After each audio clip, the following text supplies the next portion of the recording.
Discover the tips and strategies that will help you achieve your retirement goals. I'm your host, James Knoll, and this is the podcast dedicated to helping you retire well. It all starts right here on Ready for Retirement.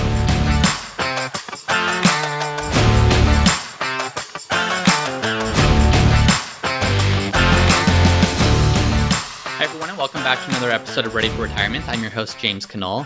And today on the podcast, we have a topic that's probably commonly listed as people's number one concern going into retirement. And that's, am I going to be okay?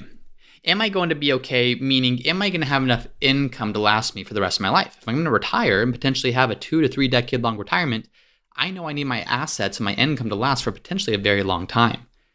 And as we look at this, you're going to have different things in retirement. You're going to have some things like Social Security or a pension, where they come in 1 month, you spend it, and you have the same exact paycheck the next. So it doesn't necessarily have to be managed, or even rental income or other income sources like that, where you receive income, you spend it, and you can count on there being a check the next month. Your portfolio is a different story. You can take a number from your portfolio, or you can take an amount from your portfolio, but you need to be careful with how much you take, especially in those first few years of retirement, because if you take too much up front, that portfolio may not have enough longevity in it to sustain you all the way throughout retirement. So the question is, and what we're going to be exploring today, is what is that sustainable spending amount? How much can you safely take from your portfolio to both meet living expenses today, but also be mindful of living expenses in the future, living expenses that will actually be higher as inflation continues to go up? So historically, most people probably know the rule of thumb is about a 4% withdrawal rate. This was made popular from a study done by a guy named William Bengen, who's an MIT graduate, and he's a former financial advisor before retiring. And what his study found was that if you have a 30-year retirement and you want to be reasonably assured that your assets are going to last that long, he saw that you could take out 4% of your portfolio that first year of retirement and then increase it by inflation each year. And what that did is it created that rule where if I take out 4% of my portfolio starting in retirement, I have that safe withdrawal rate, knowing that I can keep up with inflation. And I know that my money is going to last for 30 years based upon the time period that he looked at and based upon certain assumptions. Now, there's a couple of challenges with this.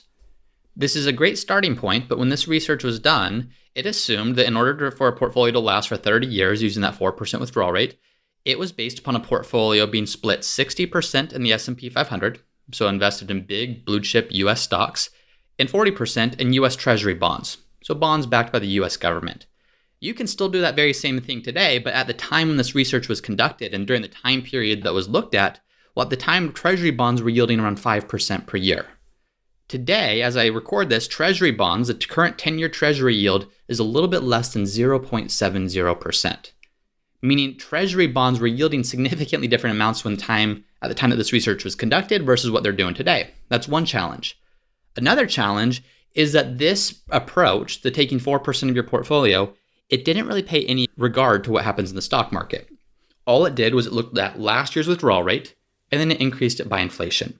So for example, let's assume that you go into retirement and you have $1 million in your portfolio, and you want to know that your portfolio can last for 30 years. Great. Well, what you do is you take 4% of $1 million, which is $40,000, and I'm going to round that to about $3,300 per month. So you can take out $3,300 per month, and you can be reasonably assured based upon the study that your money is going to last for 30 years. Now, if the stock market keeps going up, your portfolio keeps going up, there's no problem. You're taking your money, your portfolio is growing, and you're taking a small portion of that growth to fund your lifestyle. There's no issue in that case. But what happens when your portfolio value doesn't go up in value? Let's assume that your portfolio drops by 25% because you just went through a rough market, maybe a year like 2008 or another time period like that. Here's what happens with that. In the second year of this analysis, now you're actually taking 3% more from your portfolio.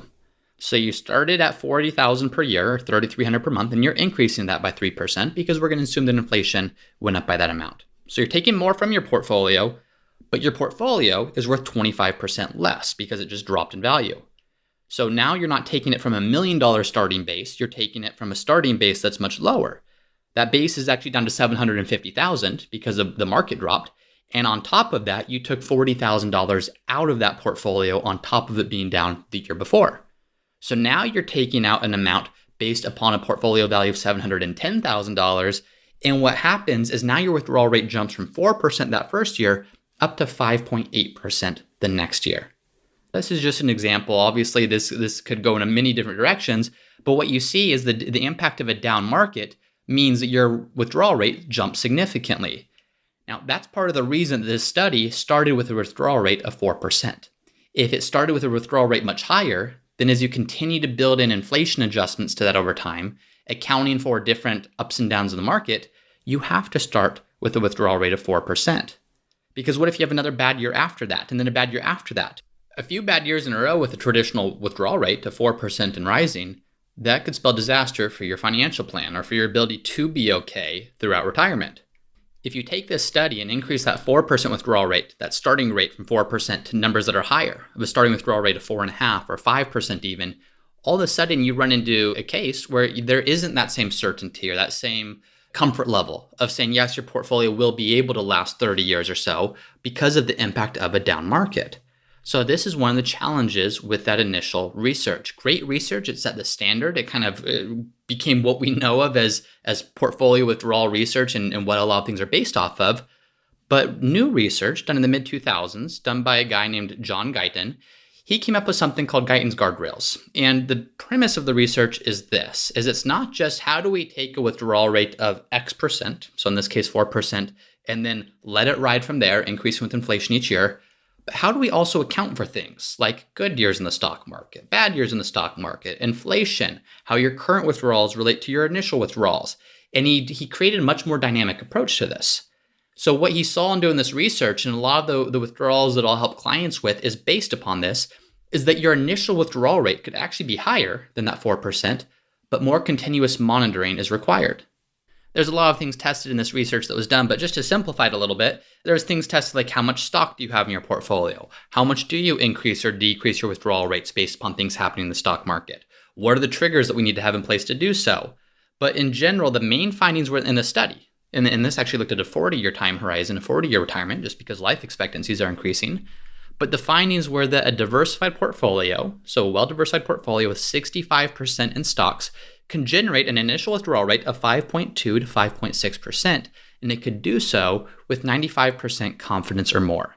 Meaning if you run a simulation of 1,000 different market events, some good, some bad, everywhere in between, 95% or more of those cases, your money outlived you, and in 5% of those cases, you outlived your money. So 95% confidence is a good place to be. It doesn't necessarily mean there's a 5% chance of failure. It means there is a chance of failure, but that's something that you need to be on top of throughout your retirement and cut spending or make adjustments as needed to ensure that your confidence range stays where it needs to be.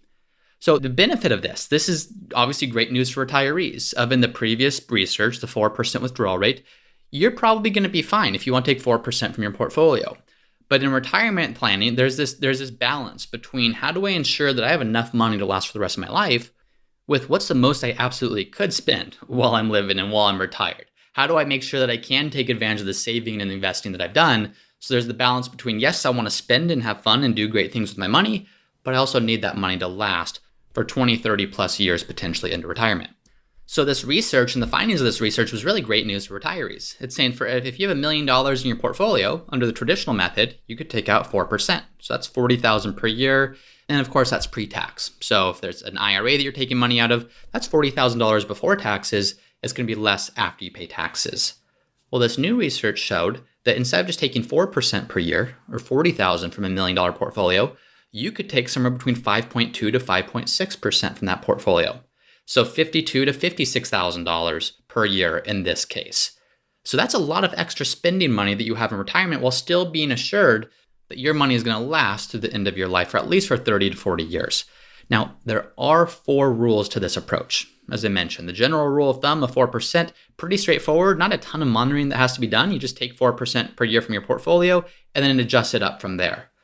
Well, as we're finding here, you can take more, but it requires more monitoring and it requires some adjustments based upon what happens in the stock market and based upon what happens to different things. So there's 4 rules to this approach. Number 1 is the portfolio management rule.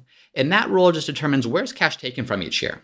So if you're going to take 5%, 5.5% from your portfolio, where does it come from? Does it come from stocks? Does it come from bonds? Does it come from cash? How do you account for that? Well, this rule kind of determines where does that money come from. It comes from excess stock, and then it comes from excess bond returns, and then it comes from cash. And so it has an order of operations that needs to be followed as you go through that. The second rule is called the withdrawal rule. So if there are losses in your portfolio, so if you have $1 million portfolio starting retirement and it drops to say 900,000 after that first year, then you need to make sure there's no inflation adjustment that is made to your spending.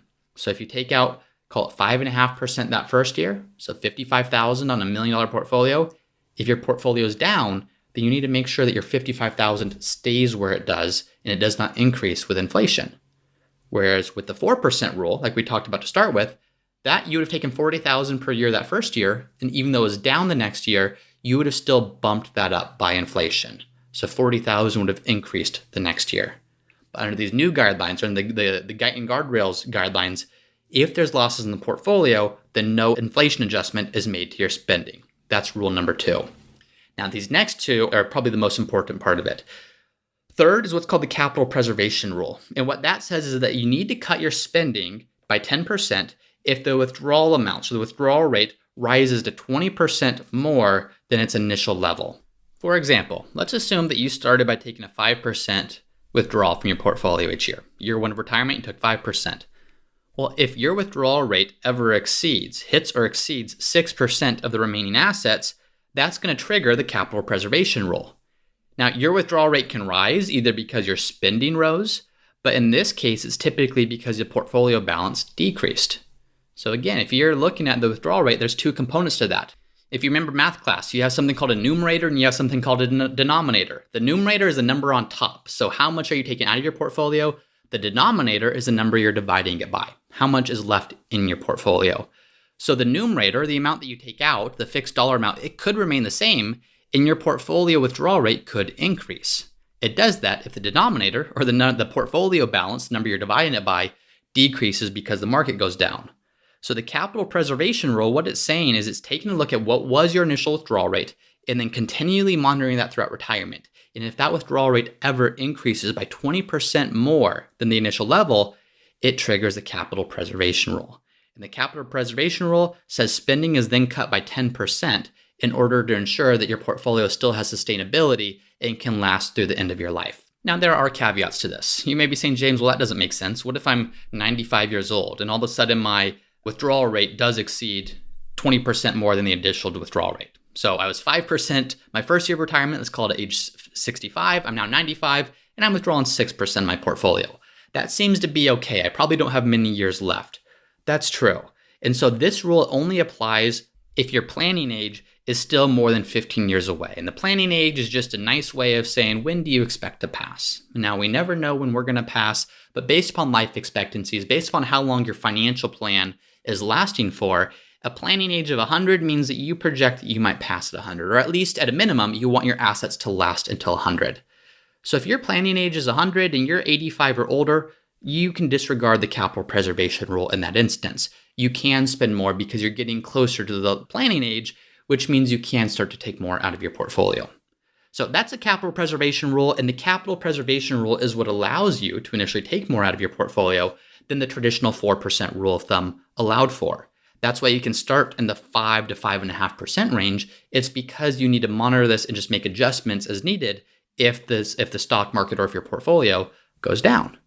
So you look at that and say, okay, that makes sense, but that's kind of a bummer. I don't want to have to reduce my living expenses in retirement just because the portfolio went down. I want to understand, how can I maximize my spending, or how can I be assured that I'm going to be able to spend regardless of what's going on? So that's where the fourth rule comes in. And the fourth rule is called the prosperity rule. And it's kind of the opposite of the capital preservation. So we don't want to cut spending just for the sake of cutting spending and then leaving it low. We want to cut spending if there's a need to do so, because if we don't, our portfolio might not last as long as we need it to.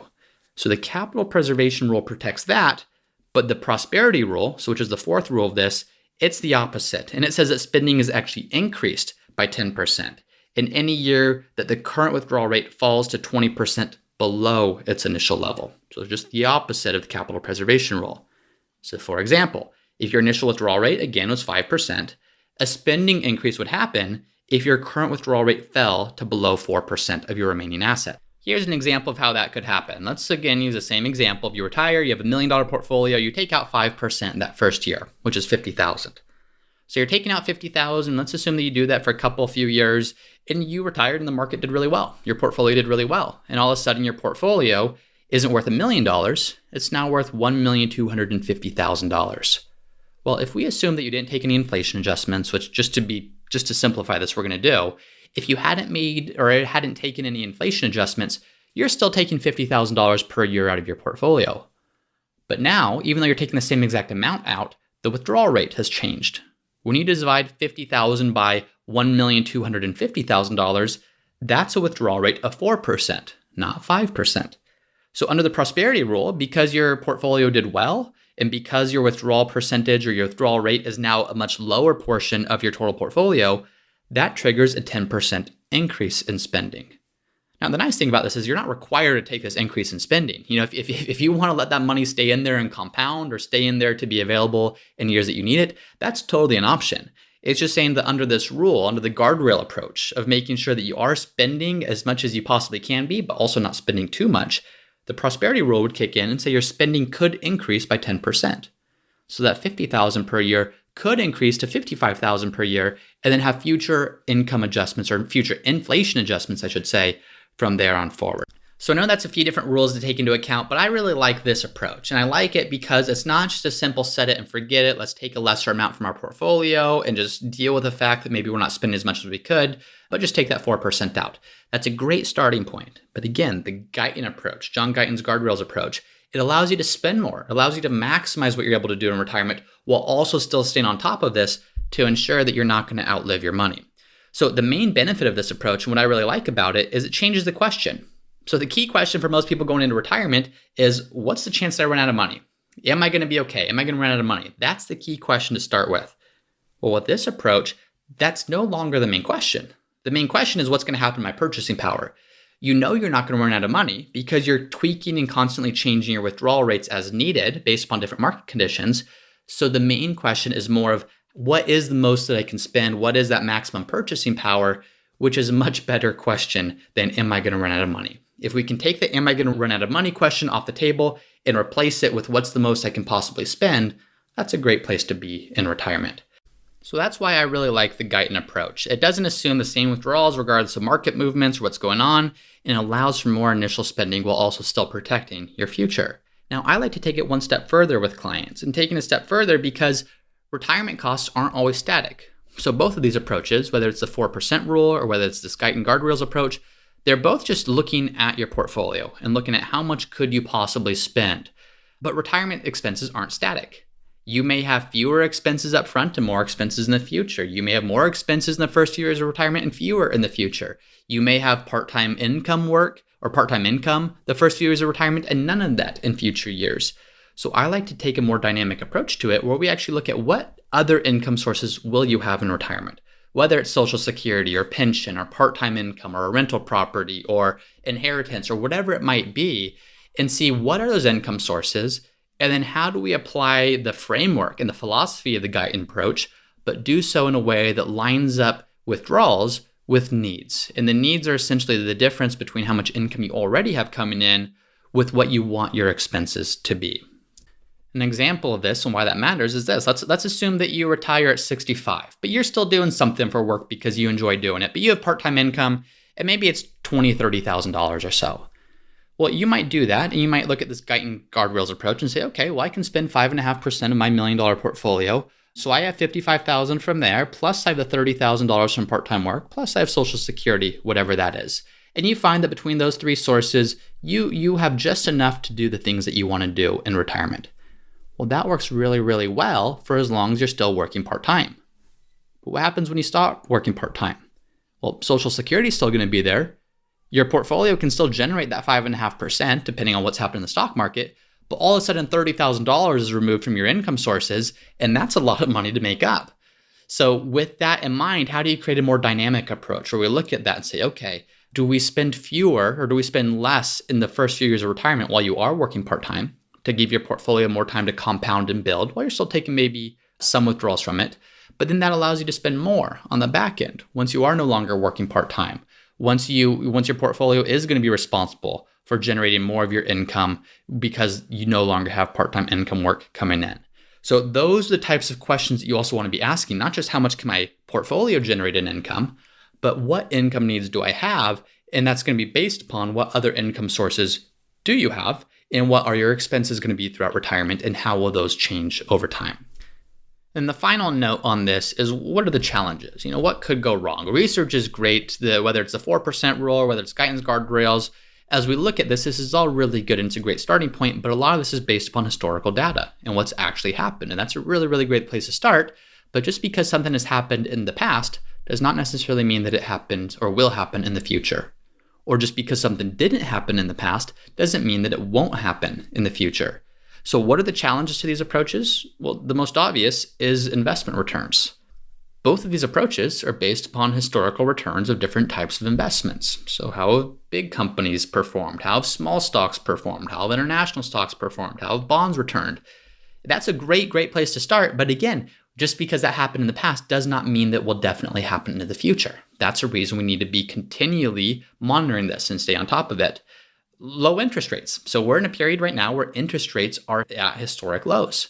So how does that impact this? Well, it could impact it in a big way. As I already mentioned, the 4% withdrawal rule, that was based on a portfolio that had 40% of its balance invested into treasury bonds. At the time, treasury bonds were yielding 5%. Today, they're yielding less than 1%. So that will certainly play a role in how your personalized withdrawal rate needs to be customized to account for that. And then just life. Life is a challenge of this. Certain expenses increase faster than inflation. So are those medical expenses, long-term care insurance premiums, other things like that could go up faster than the rate of inflation? Meaning that this approach could work perfectly. If you could take out a sustainable withdrawal rate, increase it with inflation over time, but if you have expenses that are increasing faster than inflation, that could present a problem. Not so much with the withdrawal rate, but just how the withdrawal rate plays into the bigger picture plan of how you're going to meet all of your needs throughout retirement. And then, of course, the need for significant distributions. So I already mentioned this before, but there's not just this one smooth, exact rate of withdrawal that you need to take from your portfolio each year. It changes, and it could change in a significant way. If there's an emergency, if there's family support, if you need to take a significant chunk out of your portfolio, well, all of a sudden, this analysis stays the same in terms of talking about what percentage you can take out of your portfolio. But if your portfolio drops from $1 million to 700,000. I know I'm using a dramatic example here because you need to take a big chunk out for some emergency. Well, that's going to definitely impact your spending. So the challenges are certainly things like investment returns, interest rates, things happening in the stock market, but also just real life and certain expenses happening and going up, increasing faster than you think they might, or just significant distributions needing to happen as part of life. So that being said, we can never rely fully upon this as if because something happened in the past, it will happen in the future, but this provides a really great starting point of understanding how much can you safely pull out from your investment portfolio so that you might get a better picture of what your retirement could look like. That's all I've got for this week. Thank you so much for listening. If you have a question, or if there's anything you want to make sure I'm covering on a future episode, you can do that by going to the Ready for Retirement website. And on that website, there's going to be a place where you can submit your question. There's a tab called Submit Your Question. I would love to get that feedback so I can answer something that would be important to you in a future episode. Thanks for listening, and I'll see you next time. Thank you for listening to episode number 27 of the Ready for Retirement podcast. If you're enjoying the show, please subscribe and let me know by leaving a 5-star review.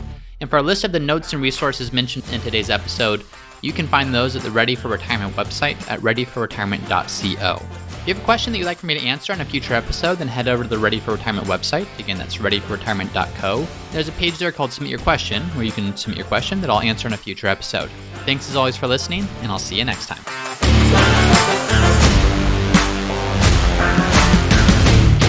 Hey everyone, it's me again for the disclaimer. Please be smart about this. Before doing anything, please be sure to consult with your tax planner or financial planner. Nothing in this podcast should be construed as investment, tax, legal, or other financial advice. It is